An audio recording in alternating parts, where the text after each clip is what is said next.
It's Conduit News Radio with Paul Harrell. All right, folks, welcome back to the program.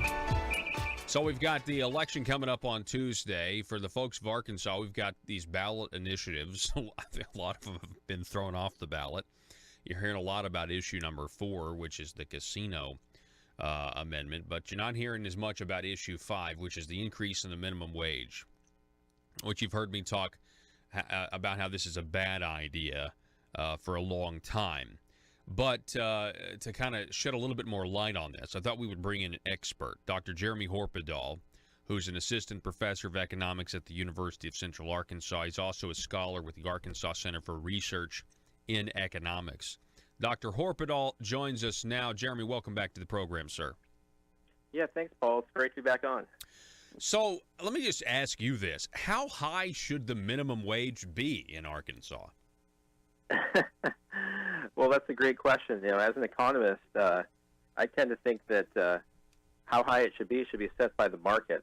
There's an interplay of businesses that want to hire people and people that want to work, and that generates a wage that, depending on people's skills, and that's going to set the minimum wage. So, in general, and most economists would say that the market is pretty good at setting the wage, and as we've seen in our country's history and other countries, that those wages tend to go up as productivity increases, and that when you try to interfere with that, such as by setting a minimum wage, you get bad consequences, such often that are going to hurt the people you're intending to help, such as causing unemployment and other problems.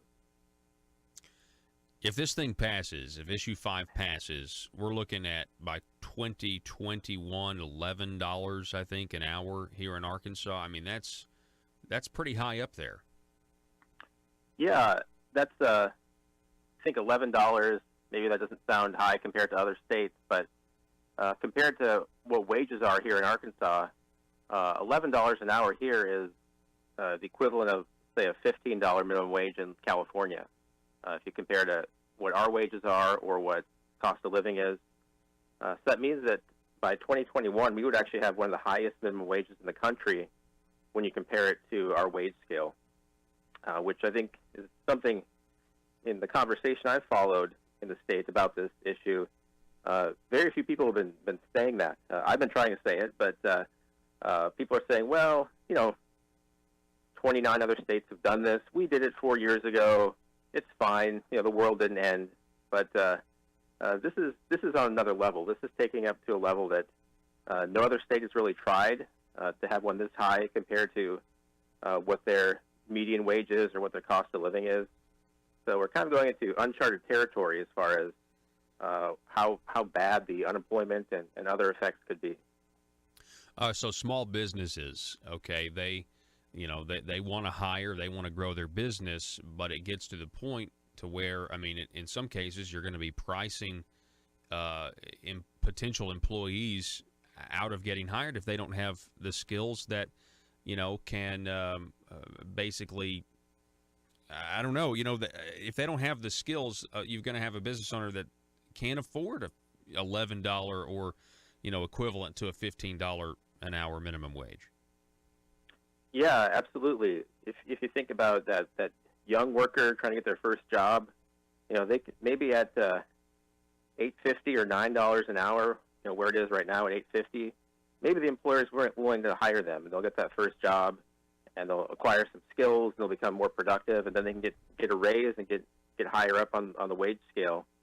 But if you tell the small business you got to pay $11 an hour to a 16-year-old kid with no skills, maybe like me when I was 16 doesn't show up on time, they may not hire that person in the first place, and then you don't get that chance to develop those skills to advance to be a more productive worker, and then that's a loss for both the worker and for the business. So we're talking with Dr. Jeremy Horpedahl. He is a assistant professor of economics at the University of Central Arkansas, also a scholar at the Arkansas Center for Research in Economics. So talk a little bit about how this could help and I know it does in the long term, but somebody, let's say they're making the $8.50 a couple years from now. Okay, now they're making the $11. They're going to see an increase in their wages, and that helps for how long? I mean, it may hurt the small business, may do all these other things, but eventually, correct me if I'm wrong, everything kind of catches up. All these other prices eventually go up as well, right? Yeah, so if you think about back in 2014, voters passed the minimum wage increase. We started from $7.25, going up to $11 an hour. That's about a 50% increase in the price of labor cumulatively from 2014 up through 2021.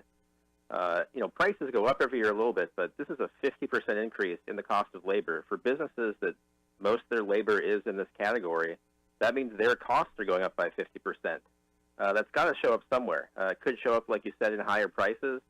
It could show up in them just hiring fewer workers.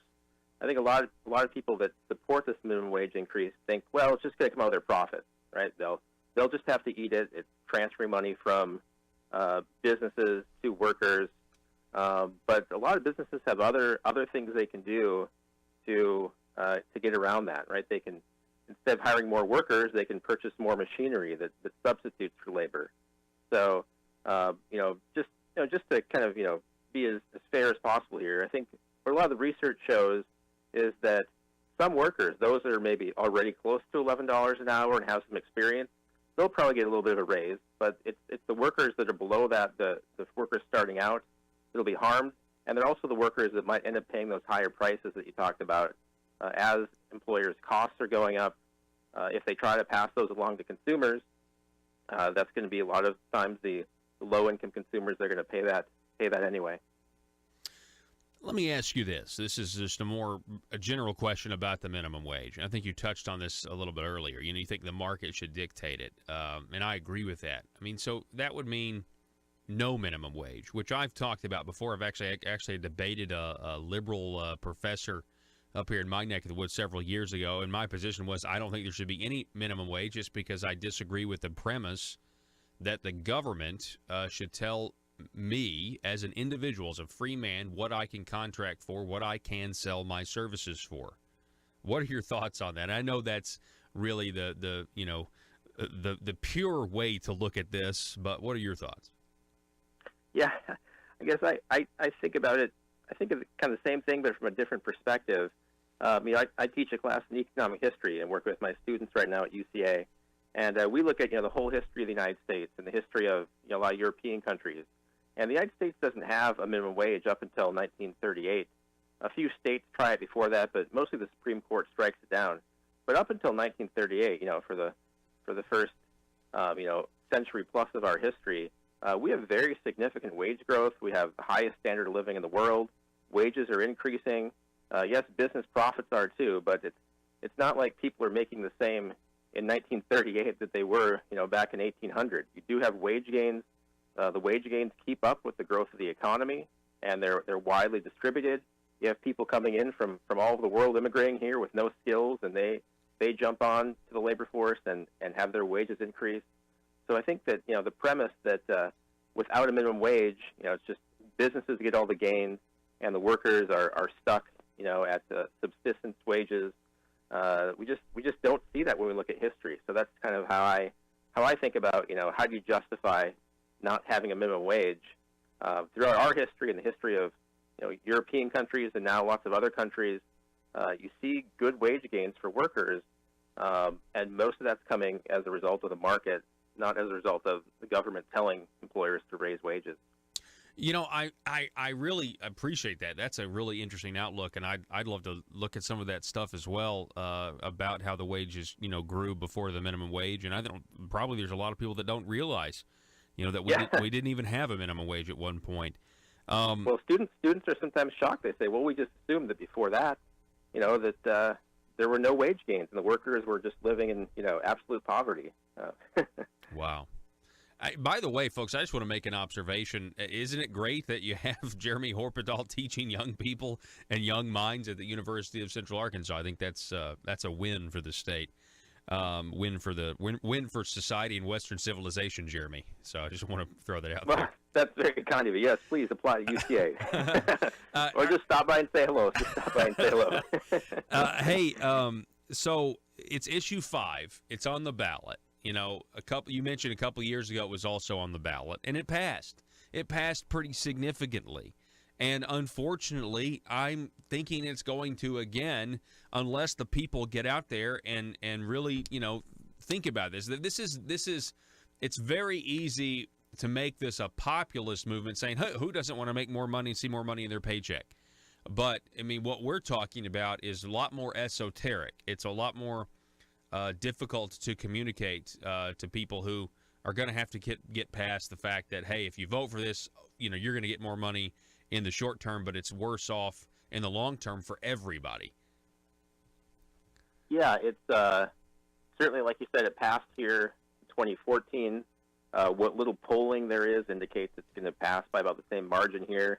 If you look at other states, I think the last 20 states that have tried this on their ballots have all passed, going back to the mid-'90s. So, minimum wages are certainly popular. I think people are concerned that wages aren't growing for maybe they look at history, they say, well, it worked before, but now wages don't seem to be growing at the bottom of the scale. And they look at this as kind of a quick fix to how we can get things turned around, as opposed to other reforms that might improve the economy. They think this is an easy way to do it. But I tend to caution against that, against any easy quick fix. Usually solving problems like slow wage growth takes a lot of serious, deep reforms. But we'll say, on that being popular, when you look at survey data, I've seen some other surveys, not for Arkansas, but just for the U.S. as a whole, that people like minimum wages when you just ask them, should we do this? But when you present it as a trade-off, when you say, well, what if unemployment were to go up? Then would you support increasing a minimum wage? And that dramatically decreases support, so it's no longer majority.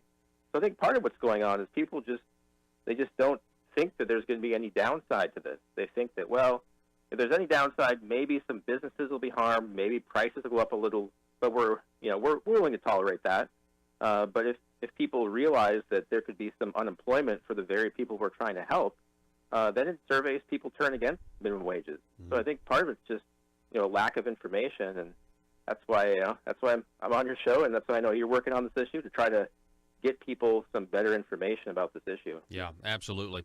Well, Dr. Horpedahl, Dr. Jeremy Horpedahl, we really appreciate you coming on the program, and we'll keep I'm just going to openly tell people I think you should vote no on issue 5 for Arkansas businesses for a better economy, and like you said, not no quick fixes here. There are better reforms we can make instead of doing something like this. And I appreciate you waking up early with us, and I'd love to have you on again sometime soon. Yeah, Paul, thanks for having me on. Hope it's not so long this time before I talk to you again. Yeah, absolutely, sir. Appreciate it. Great. Dr. Okay, Jeremy Horpedahl, everybody, Assistant Professor of Economics at UCA and a scholar at the Arkansas Center for Research in Economics. You can find out more.